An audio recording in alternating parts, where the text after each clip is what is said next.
Good Tuesday morning, Market Chameleons, and everyone join us for the first time. Thanks for coming by and checking out the Market Chameleon pre-market show with myself, Will McBride, and the main man, all the way from somewhere hopefully sunny. There he is, Dimitri Pargamanik. How you doing, D? Good morning, Will. How are you? Great. You want to start with the disclaimer? It's up there for everyone to see. Maybe. Yeah, I now don't it think is. Brought. Nope. Yep, there it goes. Good morning, everyone. Before we get started, keep in mind, Will and I, Market Chameleon, we're not a registered investment advisor. We're not a broker dealer. We're not telling you what to do. We're just sharing ideas. If you need professional advice, call your registered investment advisor, call your broker. That's what they're there for, to give you advice, provide you with guidance. There's the disclaimer. Excellent. And let me share my screen. If you guys have any questions before we get started, there's you could put those questions on the live chat on YouTube. Will's watching him, he'll read it back to me. If you want to come on a show and ask your question live, we also provide a link to Zoom. Click on that link, takes you over to Zoom. Once you get to Zoom, there's a button, raise your hand. Click on that.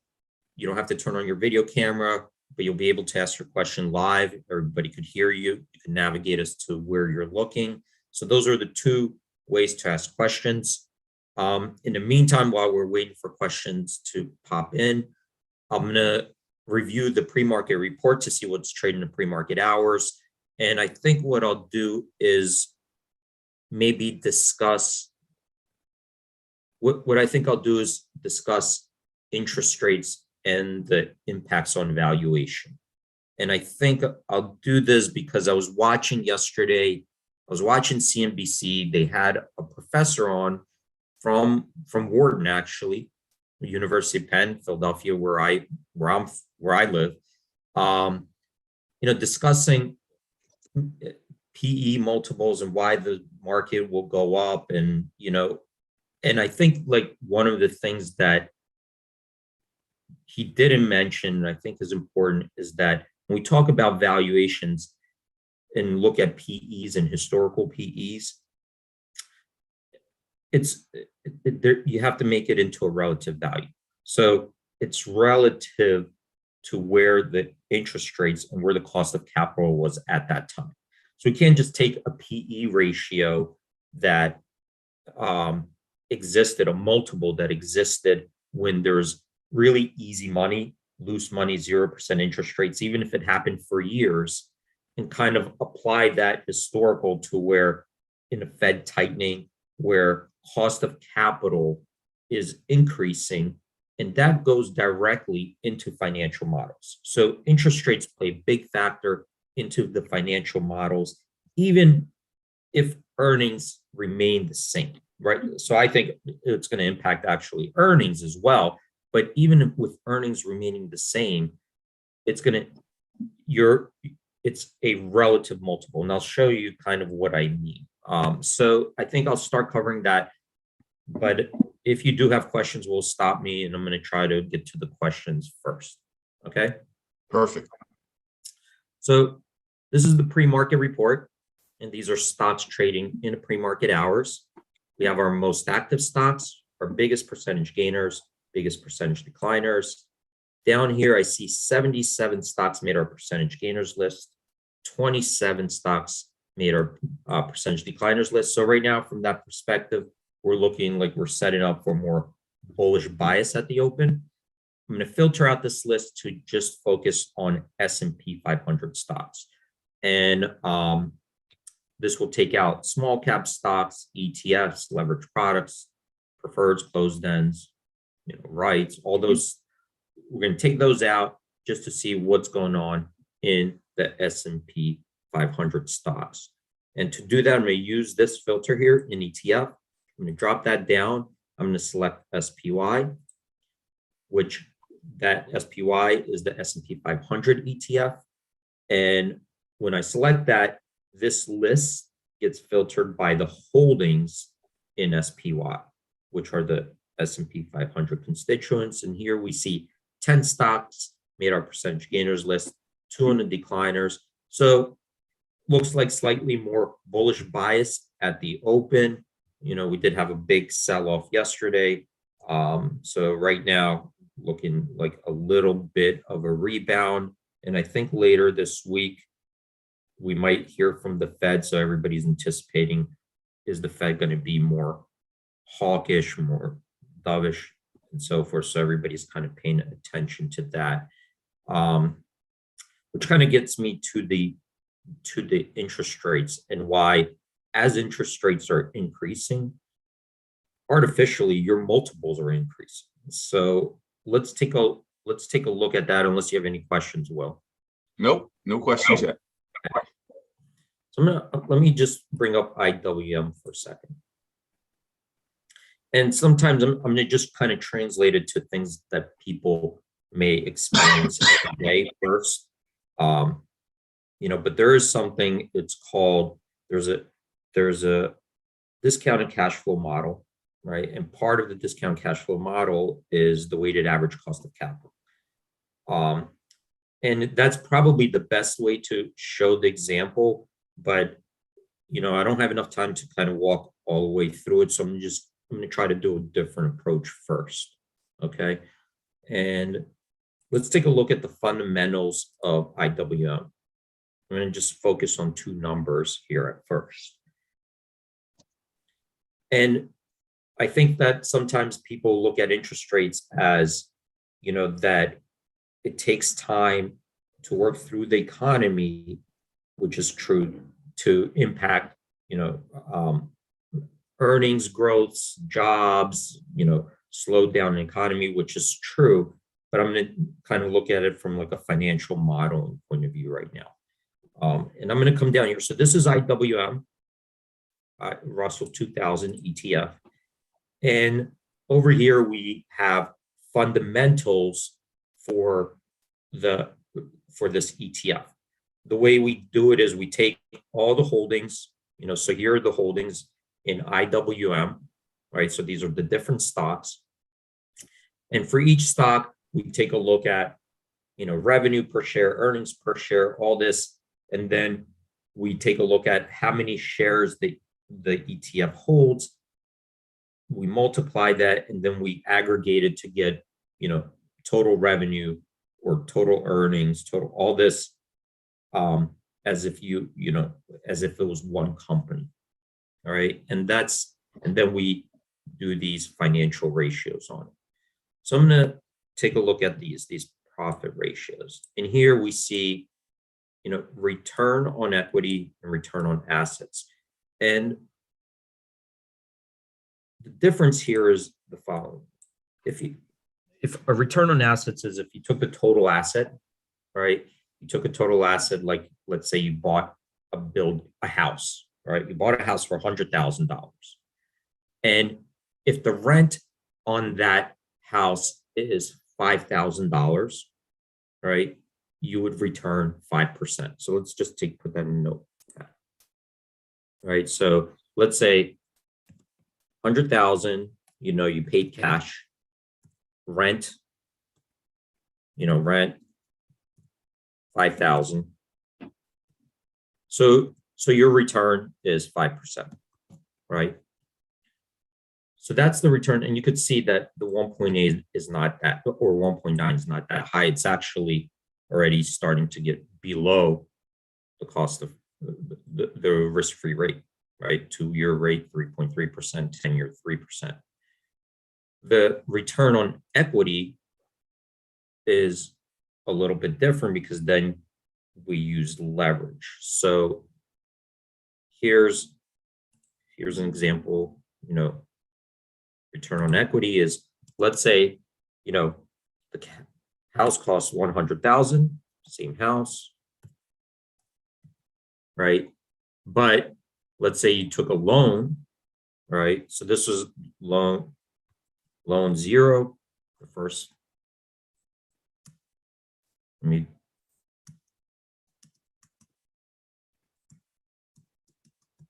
maybe make it easier like this, right? Loan 0.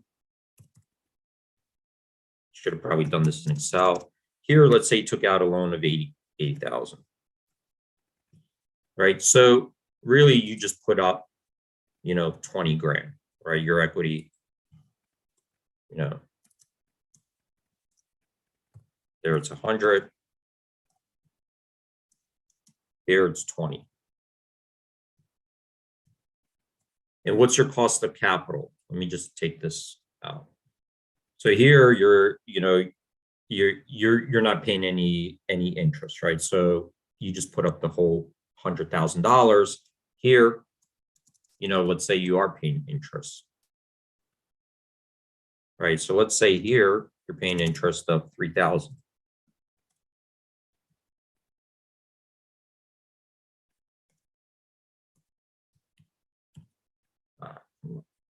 Sorry, guys. Probably should have used Excel. It would have been easier, but I thought it would be an easier example. So let's say interest here of 3,000, right? And rent continues to be 5,000 per year.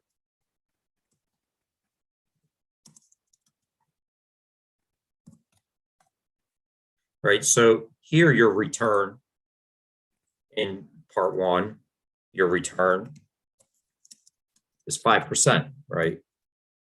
5%, 5%. But here, what is your return? If your rent is 5,000, you pay 3,000, so you have 2,000 left over. So your return on your equity is 10%. All right, does everybody see that? Because you only put up $20,000 in equity. You borrowed the rest. So now you're actually getting a better return of 10%. But that all depends on you being able to borrow money at an interest rate that you're able to do that.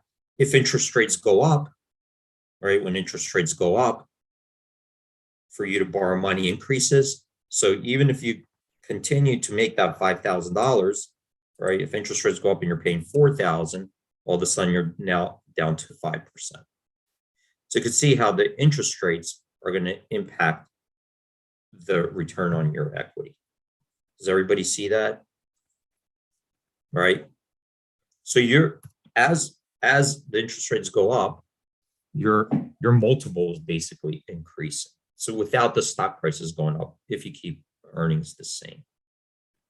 So hopefully, like kind of that example, I should have probably done it in Excel, but let me know if you have questions. Well, so that's kind of how it would relate to, a piece of real estate. And you kind of have to look at earnings as the cash flow, right? It doesn't matter if you're getting cash flow from rent or getting cash flow from selling products.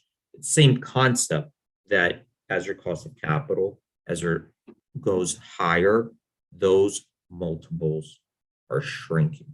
Okay. It's interesting that you're talking about the cash flow, because there was an article in the journal today about Warren Buffett's interests in Occidental. Yeah. I guess he had a previous position in it and they started to bleed money and he eliminated his position, but they've gotten control of their cash flow and it's improving quarter over quarter. And that's his interest now. Right. It's the cash flow. It's how much cash flow am I getting? And another thing here, I'm gonna leave this for a second to show you guys, maybe with let me do it with the dividend discount model. Rob just made an interesting, well, it was a while ago, but since we have a second while he says rising interest rates will keep a lid on the market, and this is in his opinion, keep a lid on the market. Exactly. We will not see real end of this bear market until Fed says enough. Right. It continues because the Fed to increase interest rates is very easy, but for the earnings to increase, for companies to increase their earnings, it's hard, right? So that's why, how do you fight the Fed? You can't just snap your fingers and say, earnings go up 10%, but the Fed can snap their fingers and say interest rates go up, by another percent. Well, the rule of thumb was don't fight the Fed on the way up. I'm assuming on the way, down. You're not Right. gonna, you shouldn't That's fight the Fed why, either, right?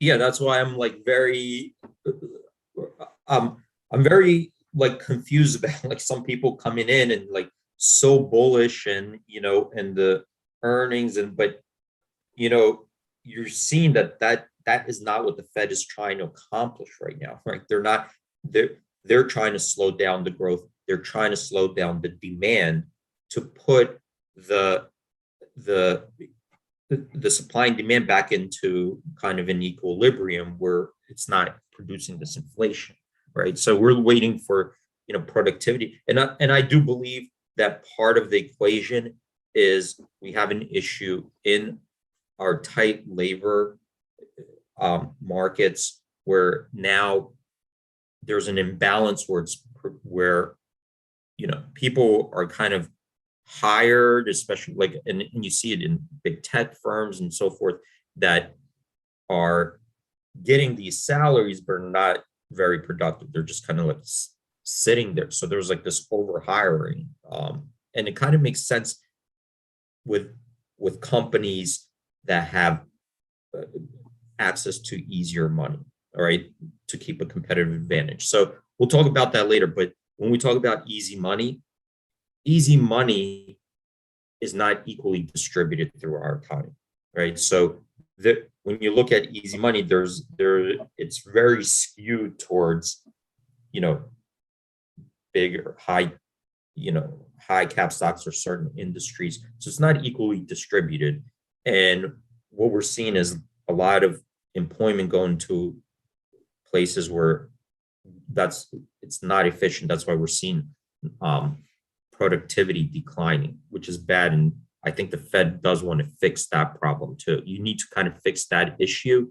It's not just gas prices. It's not just housing prices. It's productivity, right? Our productivity is going down. And I think a problem we're having right now isn't in the employment situation. But let me get back to the cash flow. And here it's a dividend discount model for Goldman Sachs.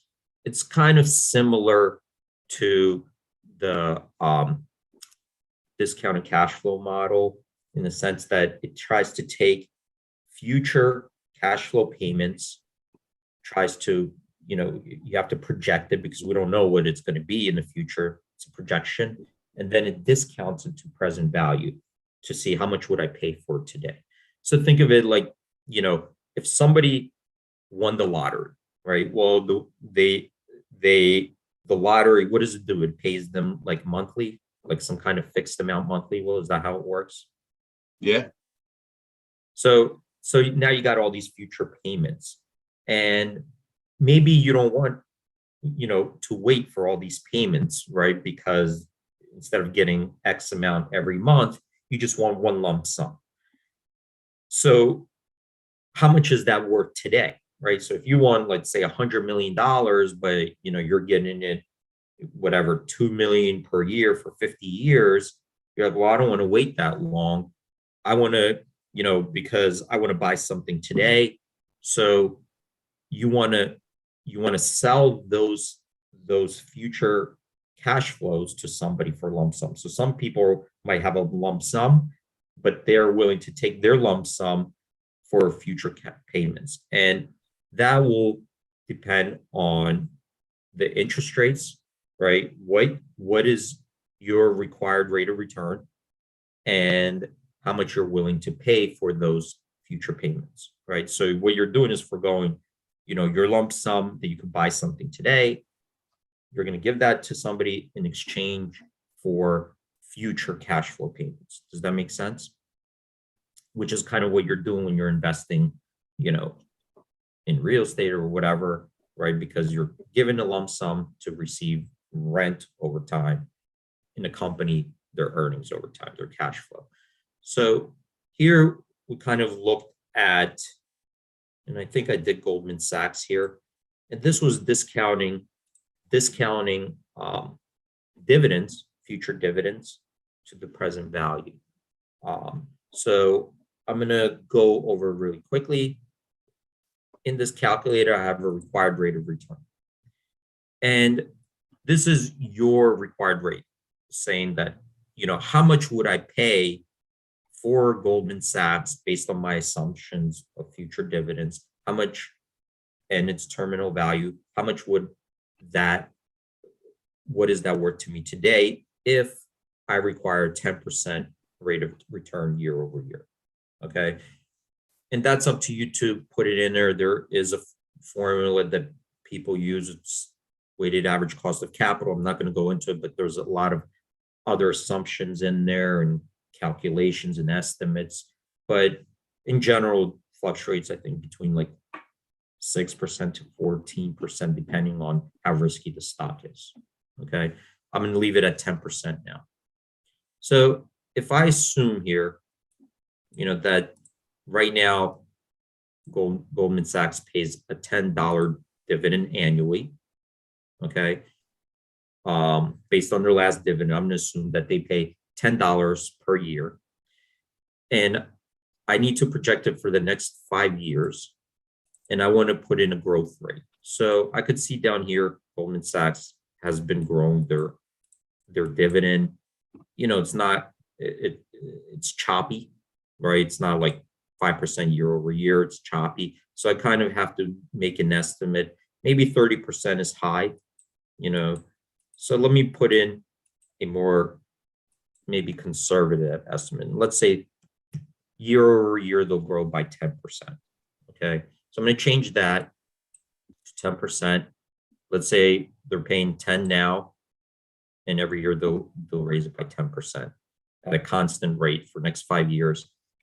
And for the terminal value, just to make it easy, I'm going to say at the end of 5 years, it's going to mature and the dividends are going to grow 2.5% year over year, kind of like at the rate of inflation. So if I calculate it that way, then Goldman Sachs right now, based on these assumptions, then I would only be willing to pay $183 for this stock versus $342 today, right? Obviously, I could keep changing these assumptions, and this would probably be very conservative, right? Because Goldman Sachs probably won't mature to that level in 5 years, and maybe this is too low. But the point I want to make here is that based on these assumptions, right, this is my future cash flow, the dividends. This next year, the following year, the following year, the following year, the following year. So you can see every year it's increasing. And then what are those dividends worth to me today, right? So I have to wait. Here's in 2027, I'm expecting a dividend of $16.11, but I got to wait to 2027 to get it. So how much should I pay for that right today? And in 2026, I'm expecting to get a dividend of $14.64. But what should I pay today for that dividend, right? And that depends on what my required rate of return is, right? The present value of it today. So here it happened to be that the present value of each one is $10 based on, this required rate of return. But let's say I lower it, right? If I lower it, let's say I only require 5% return. And let me change this. Let's say Goldman Sachs grows at 15%, or maybe even make it easy. I'm going to make it in number 12% per year. Let's recalculate that. So here it jumps up a lot because what I did was say that here's the dividend growth year over year, right? 12%. But if I only require a 5% rate of return, that means I'm willing to pay more today for this to receive this in the future, right? I'm willing to pay a higher amount today to wait to get this in 2027. Okay, so watch if I bring this up to 15%. You see how that switched? Why? Because for this same $17.62, now I'm willing to pay less because I'm requiring a higher rate of return. I could get more investing in a bond, or I could find other alternative investments that pay me a higher rate of return, or I could sit in the treasury or whatever. So as that risk-free rate goes up, right, as it's going up, you should require a higher rate of return on your risk assets, right? And that's why when you're looking at discounting future cash flows, the cost of capital is very important. And as they're increasing it, you're by default, you're paying a higher multiple already, right? And for the same multiple, the prices have to come down. Hopefully that demonstration kind of makes sense of why interest rates affect, right, the valuation so much, and that you can't just take a look at a multiple and say, here's a PE multiple, it's going to here, because it's all relative to where the risk-free rate is and the cost of capital at the time. Yeah, that was great. Yeah, we did have a question from Robert. We only have about 2 minutes left. I don't know if you want to carry it over till tomorrow. He says one question for Dimitri is, why are cash-heavy tech stocks like Apple, who don't need to borrow, being sucked down in price with the rising interest rates? So that came from Robert. Do you want to try to hit that tomorrow? Think about it overnight. Yeah, and it's not just borrowing. It's remember, when you're buying Apple, you're investing in their future cash flows, right? So if you use, as interest rates go up, those future cash flows, right, you're willing to pay less for them, right? So that's one case. But another interesting thing, and I'll talk about it maybe, is in the SPY right now, what we're seeing is, and this could be an issue too. Let me see. Here are the holdings in SPY, and Apple, Microsoft. If you take the top 5, what is that, like almost 20% of the S&P 500 market cap is concentrated in 5 stocks. That could be a systemic issue, where, this continues, more and more money flows to here, and then there's a lot of power and systemic risk concentrated in less stocks, right? What would the economy look like if all of a sudden Apple, Microsoft, and Amazon turned off the lights, right? Is that a systemic issue? We saw what happened with the banks, right? Now I think we're starting to see other issues happening in high-tech companies. I mean, maybe these 3 companies alone control the internet. The internet might be down if these 3 companies went down, right? What is it? AWS now, it's on like 50% of the cloud, hosting, they host government websites, big private institutions. Google search engine goes down. So this is also starting to become a problem as we progress. More and more,